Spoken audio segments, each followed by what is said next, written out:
Hi ಸ್ನೇಹಿತರೆ, ಮತ್ತೊಮ್ಮೆ ಎಲ್ಲರಿಗೂ ಸ್ವಾಗತ. ನಾನು ಗಣೇಶ್. ಎಲ್ಲರಿಗೂ CN ನಾಲೆಡ್ಜ್ ಯೂಟ್ಯೂಬ್ ಚಾನಲ್ಗೆ ಸ್ವಾಗತ. ಪ್ರತಿಯೊಬ್ಬರಿಗೂ ಈ ಒಂದು ವಿಡಿಯೋ ನೋಡುವವರಿಗೂ ಅದೇ ರೀತಿ ಪ್ರತಿಯೊಬ್ಬರಿಗೂ ಹೊಸ ವರ್ಷದ ಆರ್ಥಿಕ ಶುಭಾಶಯಗಳು. Happy new year friends. 2024 ಹೇಗೆ ಆಯ್ತಂತ ನಮಗೆ ಗೊತ್ತಿಲ್ಲ. ಈಗ 2025, ಇವತ್ತು ಜನವರಿ 1ನೇ ತಾರೀಕು. ನಾವು ಎಲ್ಲರೂ ಈಗ ಒಂದು ಹೊಸ ವರ್ಷ ಬಂದರೆ ನಾವೇನು ಮಾಡ್ತೀವಿ ಅಂದರೆ, ಎಲ್ಲರೂ ಅಂದರೆ ಒಬ್ಬ ಸ್ಟೂಡೆಂಟ್ ಆದವನು, ಅದೇ ರೀತಿ ಇನ್ನೊಬ್ಬರು ಯಾರಂದರೆ ಅಂದರೆ ಒಂದು 20ರಿಂದ 25 ಏಜ್, ಈ ಒಂದು ಏಜ್ನವರು ತುಂಬ ಅಂದರೆ ಎಲ್ಲರೂ ಮಾಡ್ತಾರೆ. ಇಷ್ಟು ಗ್ಯಾಪ್ ಏಜ್ನವ್ರು ಏನು ಮಾಡ್ತಾರೆ ಅಂದರೆ, ಈ ಜನವರಿ 1 ಅಂದರೆ ಯಾವುದೇ ಒಂದು ನ್ಯೂ ಇಯರ್ ಇರಲಿ, 2024 ಇರಲಿ, 25 ಇರಲಿ, ಈ ಒಂದು ಅಂದರೆ ಹೊಸ ವರ್ಷ ಬರುವಾಗ ಏನು ಅಂದ್ಕೊತಾರೆ ಅಂದರೆ ಮನಸ್ಸಿನಲ್ಲಿ, ನಾನು ಜನವರಿ 1ರಿಂದ ಈ ಒಂದು ಕೆಲಸವನ್ನು ಮಾಡಲೇಬೇಕು, ಅದು ಡಿಸೆಂಬರ್ ಕೊನೆ ತನಕ ಏನು ಮಾಡಬೇಕಂದ್ರೆ ಉಳಿಬೇಕಂತ ಏನು ಮಾಡ್ತಾರೆ ಅಂದರೆ ಮನಸ್ಸಿನಲ್ಲಿ ಅಂದ್ಕೊತಾರೆ. ಎಕ್ಸಾಂಪಲಿಗೆ ಯಾವುದಾದರೆ, ಈಗ ನಾನು ಇವತ್ತು ಜನವರಿ 1ನೇ ತಾರೀಕು, ಇವತ್ತಿಂದ ನಾನು ಬೆಳಿಗ್ಗೆ 5 ಗಂಟೆಗೆ ಹೇಳಬೇಕು. ಇದು ಕೇವಲ ಇವತ್ತು ಮಾತ್ರ ಅಲ್ಲ, ಇನ್ನು 12 ತಿಂಗಳು ಅಂದರೆ 365 ದಿನ ಸಹ ಏನು ಮಾಡಬೇಕಂದ್ರೆ ನಾನು 5 ಗಂಟೆಗೆ ಹೇಳಬೇಕಂತ ನಮ್ಮ ಯೋಚನೆ ಇರ್ತಂದರೆ, ವರ್ಷದ ಮೊದಲ ದಿನವೇ ನಾವೇನು ಮಾಡ್ತೀವಿ ಅಂದರೆ ಇಂಥ ಒಂದು ಯೋಚನೆಯನ್ನು ತರ್ತೀವಿ. ಅದೇ ರೀತಿ ನಾವೇನು ಮಾಡ್ತೀವಿ ಅಂದರೆ ಕಂಟಿನ್ಯೂ ಮಾಡ್ತೀವಿ. ಯಾವಾಗ 1ನೇ ದಿನ ಕಂಟಿನ್ಯೂ ಮಾಡ್ತೀವಿ, 2ನೇ ದಿನ ಕಂಟಿನ್ಯೂ ಮಾಡ್ತೀವಿ, ಹೀಗೆ ಒಂದು 7-6 ದಿನ ಏನು ಮಾಡ್ತೀವಿ ಅಂದರೆ ಕಂಟಿನ್ಯೂ ಮಾಡ್ತೀವಿ.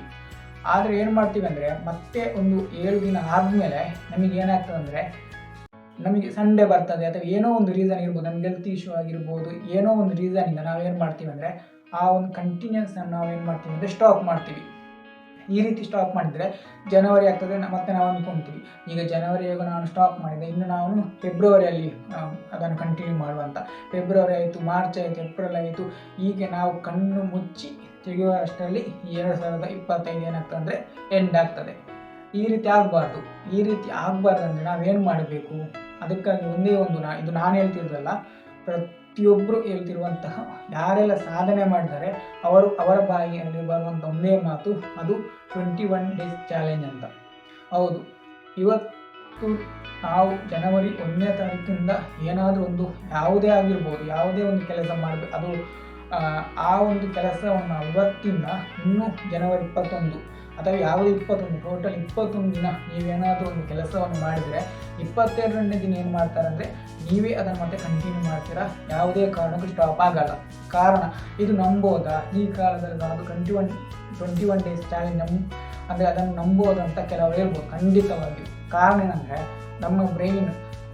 ನಮ್ಮ ಬ್ರೈನಿಗೆ ಅರ್ಥ ಆಗಲಿಕ್ಕೆ 21 ಡೇಸ್ ಬೇಕು. ಎಷ್ಟು? 21 ಡೇಸ್. ನೀವು ಯಾವುದೇ ಕೆಲಸ ಆಗಿರ್ಬೋದು, ಈಗ ಇವತ್ತಿಂದ ನೀವು ನಾನು ಇಂಗ್ಲೀಷ್ ಕಲಿತೀನಿ ಅಂತ ಇವತ್ತಿನ ಏನಾದರೂ ನೀವು ಕಂಟಿನ್ಯೂಸ್ ನಾಳೆ 21 ದಿನ ತನಕ ಏನಾದರೂ ಮಾಡಿದರೆ 22ನೇ ದಿನ ಉಂಟಲ್ಲ, ನೀವೇನು ಮಾಡ್ತೀರ ಅಂದರೆ ಮತ್ತೆ ನಿಮಗೆ ನಿಮ್ಮ ಮನಸ್ಸಲ್ಲಿ ನೀನು ಇಂಗ್ಲೀಷ್ ಕಲಿಬೇಕು, ನೀನು ಹೋಗಿ ಸ್ಟಡಿ ಮಾಡಂತ ಅಂದರೆ ನೀವೇ ಕಂಟಿನ್ಯೂ ಮಾಡ್ತೀರಾ. ಆದರೆ ಈ 1ರಿಂದ 21 ದಿನ ಉಂಟಲ್ವ, ಅದು ಅಷ್ಟು ಈಸಿ ಅಲ್ಲ.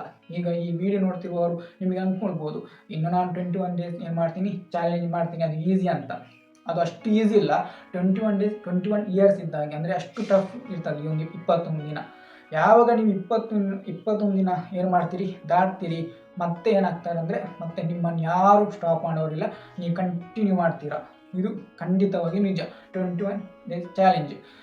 ಇವತ್ತು ಜನವರಿ 1, ಇವತ್ತಿಂದ ಜನವರಿ 21ನೇ ತನಕ ನೀವೇನು ಮಾಡಬೇಕು, ಯಾವುದೇ ಒಂದು ಕೆಲಸ ಕಂಟಿನ್ಯೂಸ್ ಮಾಡಿದರೆ, ಎಷ್ಟೇ ಬ್ಯುಸಿ ಇದ್ದರೂ, ಬೇಕಾದ್ರೆ ನಿಮ್ಮ ಮನೆಯಲ್ಲಿ ಫಂಕ್ಷನ್ ಇರಲಿ, ಏನೇ ಇರಲಿ, ಯಾವುದೇ ಫಂಕ್ಷನ್ ಇದ್ದರೂ ಯಾವುದೇ ಬ್ಯುಸಿ ಇದ್ದರೂ, ನೀವು ಎಷ್ಟೇ ಹೆಲ್ತ್ ಇಶ್ಯೂ ಇದ್ದರೂ ಏನು ಮಾಡಬೇಕು, ನೀವು ಕಂಟಿನ್ಯೂ ಮಾಡಬೇಕು.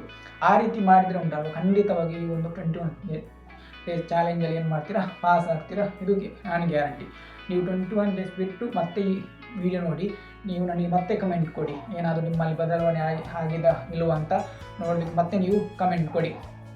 ಓಕೆ, ಈಗ 2024 ಕೆಲವರಿಗೆ ಏನಾಗಿರ್ಬೋದು ಅಂದರೆ ತುಂಬ ಒಳ್ಳೆ ಇಯರ್ ಆಗಿರ್ಬೋದು, ಕೆಲವರಿಗೆ ತುಂಬ ಕೆಟ್ಟ ಅಂದರೆ ಕಷ್ಟ ಪ್ರತಿದಿನ ಕಷ್ಟದ ಒಂದು ದಿನ ಆಗಿರ್ಬೋದು, ಕೆಲವರಿಗೆ ಮೀಡಿಯಮ್ ಈಚೆ ಕಷ್ಟ ಪ್ಲಸ್ ಯಾವುದು ನಮ್ಮ ಒಂದು ಒಳ್ಳೆಯದು, ಎರಡು ಸಹ ಮಿಕ್ಸ್ ಆಗಿರ್ಬೋದು. ಬಟ್ ಹೇಗೆ ಆಗಿರಲಿ 2024 ಆಗಿ ಹೋಗಿದೆ. ಇನ್ನು ಅದರ ಇನ್ನು ನಾವು 2024 ಮತ್ತೊಮ್ಮೆ ಅದೇ ನಮಗೆ ಇಯರ್ ಬೇಕಂತ ಏನಾದರೂ ನಮ್ಮ ಮನಸ್ಸನ್ನು ಅಂದ್ಕೊಂಡ್ರೆ ನಮ್ಮಷ್ಟು ದಡ್ಡರು ಯಾರಿಲ್ಲ. ಸೊ 2024ರಲ್ಲಿ ಏನೆಲ್ಲ ಆಯಿತು ನಮಗೆ ಇವತ್ತಿಗೆ ಗೊತ್ತಾಗಿದೆ. ನಿನ್ನೆಗೆ ನಮ್ಮ 2021 ಮುಗೀತು. ಸೊ ನಿನ್ನೆಗೆ ನಮಗೆ ಎಲ್ಲ ಗೊತ್ತಾಯಿತು ಏನೆಲ್ಲ 2024 ಆಯಿತಂತ. 2024ರಲ್ಲಿ ಅಂದರೆ ಕೆಲವರಿಗೆ ಏನೋ ಆಗಿರ್ಬೋದು, ಕೆಲವರಿಗೆ ಈ ಒಂದು ಲವ್ ಬ್ರೇಕಪ್ ಆಗಿರ್ಬೋದು, ಅಥವಾ ನೀವು ತುಂಬ ಇಷ್ಟಪಟ್ಟಂತಹ ವ್ಯಕ್ತಿ ಏನಾಗಿರ್ಬೋದು ನಿಮ್ಮನ್ನು ಬಿಟ್ಟು ಹೋಗಿರ್ಬೋದು, ನಿಮಗೆ ಮೋಸ ಮಾಡಿರ್ಬೋದು, ಅಥವಾ ಏನೇ ಮಾಡಿರ್ಬೋದು. ಆಯಿತು, ಅಲ್ಲಿಗೆ ಚಾಪ್ಟರ್ ಕ್ಲೋಸ್. ನಿಮ್ಮನ್ನು ಬಿಟ್ಟು ಹೋದ್ರಾ, ನೀವು ಬಿಟ್ಟುಬಿಡಿ ಅಷ್ಟೇ. 2025 ಮತ್ತೆ ಅದನ್ನು ಕಂಟಿನ್ಯೂ ಮಾಡಬೇಡಿ. ಕಾರಣ ಏನಂದರೆ 2025ರಲ್ಲಿ ಸಹ ಮತ್ತೆ ಅದೇ ಕಂಟಿನ್ಯೂ ಆಗ್ತದೆ. ಅದೇ ಪೇನ್, ಅದೇ ನೋವು, ಅದೇ ಏನೇನೋ ಒಂದು ಕಂಟಿನ್ಯೂ ಆಗ್ತದೆ. ಅದೆಲ್ಲ ಬೇಡ.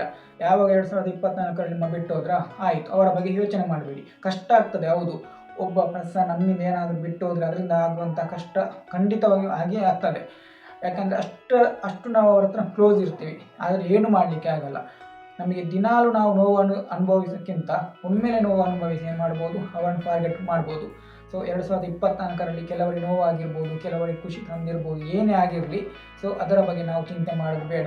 2025 ಬಂತು. ಈ 2025ರಲ್ಲಿ ಏನೆಲ್ಲ ಆಯಿತು ಅಂತ ನನಗೆ ಡಿಸೆಂಬರ್, ಇನ್ನು 2026 ಜನವರಿ 1ನೇ ತಾರೀಕಿಗೆ ಗೊತ್ತಾಗ್ತದೆ. ಅಷ್ಟೇ ತನಕ ನಾವು ಥಿಂಕ್ ಮಾಡೋದು ಬೇಡ. ಇನ್ನು ಏನಾಗ್ತದೆ, ಅದೇನಾಗ್ತದೆ, ಮುಂದೆ ಏನಾಗ್ತದೆ, ಏನು ಥಿಂಕ್ ಮಾಡೋದು ಬೇಡ. ಸೊ 21 ದಿನ ಚಾಲೆಂಜ್ ತೊಗೊಳ್ಳಿ. ನಾನೇ ಗ್ಯಾರಂಟಿ ಕೊಡ್ತೀನಿ, ನೀವು ಖಂಡಿತವಾಗಿ ಏನಾಗ್ತೀರಾ, ಈ ಒಂದು 21 ದಿನ ಚಾಲೆಂಜಲ್ಲಿ ಏನಾಗ್ತೀರಾ ಅಂದರೆ ಖಂಡಿತವಾಗಿಯೂ ಆ ಒಂದು ಸಕ್ಸಸ್ ಆಗ್ತೀರಂತ ಹೇಳ್ತಾ. ಸೊ ಫ್ರೆಂಡ್ಸ್, ನಾನೇನು ಮೋಟಿವೇಶ್ನಲ್ ಮಾಡುವಷ್ಟು ದೊಡ್ಡ ವ್ಯಕ್ತಿ ಅಲ್ಲ. ಎಷ್ಟು ಗೊತ್ತಿದ್ದನ್ನು ಹೇಳಿದ್ದೀನಿ ಅಷ್ಟೇ ಬಿಟ್ಟರೆ. ಸೊ ಫಸ್ಟ್ ಟೈಮ್ ಯಾರೆಲ್ಲ ಯೂಟ್ಯೂಬ್ ಚಾನಲನ್ನು ನೋಡ್ತಿದ್ದೀರಾ ದಯವಿಟ್ಟು ಸಬ್ಸ್ಕ್ರೈಬ್ ಮಾಡಿ. ಅದೇ ರೀತಿ ನಿಮ್ಮ ಅಮೂಲ್ಯವಾದಂತಹ ಒಂದು ಕಮೆಂಟನ್ನು ಕೊಡಬೇಕಾಗಿ, ನನಗೆ ಸಪೋರ್ಟ್ ಮಾಡಬೇಕಾಗಿ ನಿಮ್ಮಲ್ಲಿ ನಾನು ಕೇಳಿಕೊಳ್ತಿದ್ದೀನಿ. Thank you so much.